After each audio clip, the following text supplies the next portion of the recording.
Only on Fox, a Houston pastor who passed away back in September still hasn't been buried. As Fox 26's Damali tells us, there's a battle over his remains. Yeah, today is exactly 2 months since Pastor Will Casey Jr. died, and he still hasn't been laid to rest because instead of coming together for a funeral, this family will see one another in court. I'm hurt. Our school-age children are hurt. We're devastated.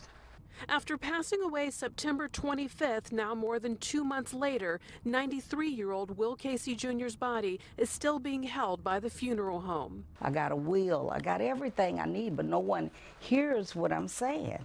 You see, Will Casey and Joanna Love Casey were married for 30 years, divorced earlier this year, and she says they were married again a week and a half before he died.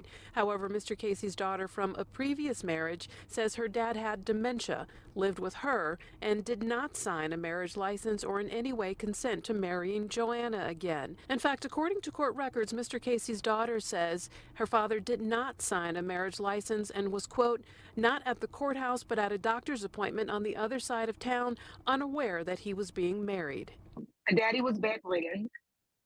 I had to feed him. We had to feed him. I had to clean him. I've had to do everything for my father. This pastor was a wonderful man for generations and decades in this city. He did so much to help so many. But pastor of True Vine Holiness Deliverance Temple in Acres Homes still hasn't been buried because the case is now in court and it's up to a judge to decide who rightfully has custody of his remains. I can't rest. I'm not resting. Because you feel like he's not at rest. Right.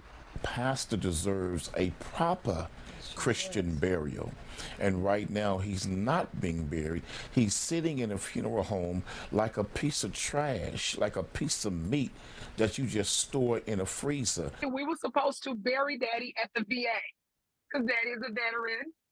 He's a pastor. I'm having to fight to bury my dad. Now, Teresa Casey says she held a funeral for her father, but he wasn't there because he's still being held. His body is still being held by the funeral home, and that is until a judge decides on who rightfully has custody. And at this point, we're told there's no court date set yet, so there's no word on when the case will go before a judge so that the judge can make a decision. Reporting live, I'm Damali, Fox 26 News.